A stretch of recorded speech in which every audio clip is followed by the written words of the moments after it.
La refondation de l'État, voilà un objectif cher aux autorités de la transition. Et sur ce terrain, beaucoup d'actes ont été posés au bout de 5 ans. On se rappelle de la mise en œuvre des recommandations du système de gestion intégrée des ressources humaines, dont plus de 36 000 fonctionnaires ont vu leur salaire suspendu, le temps de se présenter pour le contrôle. Sédou Fomba nous parle de quelques-uns. Au nombre de 517, les recommandations des Assises nationales de la refondation de l'État ont été traduites en réalité, selon les autorités, sans dénaturation aucune, et cela dans le cadre stratégique de la refondation de l'État.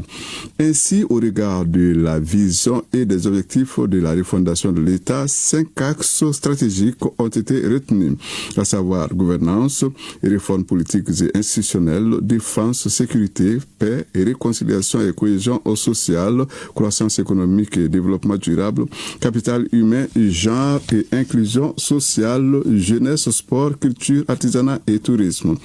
Pour la mise en œuvre de cette stratégie, 3 plans d'action ont été élaborés, dont le plan d'action de la refondation de l'État 2022-2025 et 309 actions seront mises en œuvre en 5 ans.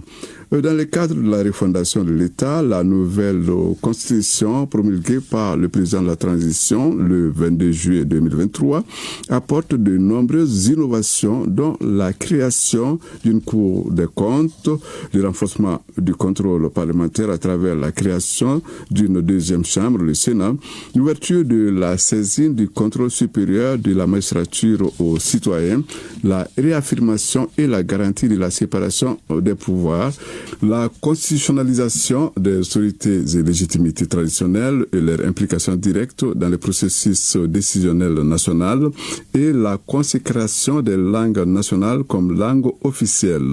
Suite à la mobilisation de nombreux Maliens contre les sanctions de la CEDEAO le 14 janvier 2022, cette date a été retenue pour la célébration de la journée de la souveraineté retrouvée et dont la première édition s'est tenue en 2023. Autre acte posé dans le cadre de la refondation de l'État, la digitalisation de l'administration malienne. Pour moderniser l'administration, un programme de développement institutionnel deuxième génération a été élaboré. Des mesures ont été envisagées pour faciliter et assurer le suivi des relations entre le gouvernement et les autres institutions de la République. Le ministère chargé des relations avec les institutions joue un rôle clé dans la coordination et la communication entre l'exécutif et les autres institutions. La lutte contre la corruption demeure un souci majeur pour les autorités de la transition. C'est dans cet esprit qu'a été élaborée la stratégie nationale de lutte contre les phénomènes de la corruption. Les documents de stratégie nationale de lutte contre la corruption et son plan d'action quinquennal de 2023-2027 ont été approuvés par le décret numéro 2023 0546 PTRM du 21 septembre 2023 pour mieux faire connaître les documents de stratégie nationale de lutte contre la corruption et sensibiliser l'ensemble des couches de la nation dans le cadre de la prévention et la répression des faits de corruption. Des sessions d'appropriation ont été organisées. Les principaux résultats des opérations de recensement et d'identification biométrique des agents de l'État et des collectivités territoriales font état de 158 317 agents recensés pour l'ensemble des secteurs sur lesquels 122 166 agents ont été l'objet d'identification physique et biométrique. Par conséquent, il se dégage un nombre important d'agents qui ne se sont pas présentés au contrôle physique biométrique. Ce nombre s'élève à 36 151 agents.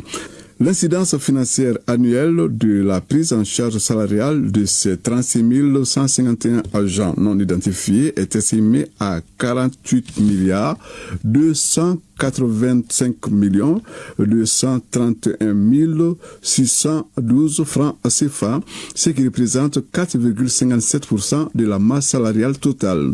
Le montant ne comprend pas les cas de doublons, c'est-à-dire les agents qui émargent doublement au budget de l'État et ou des collectivités territoriales.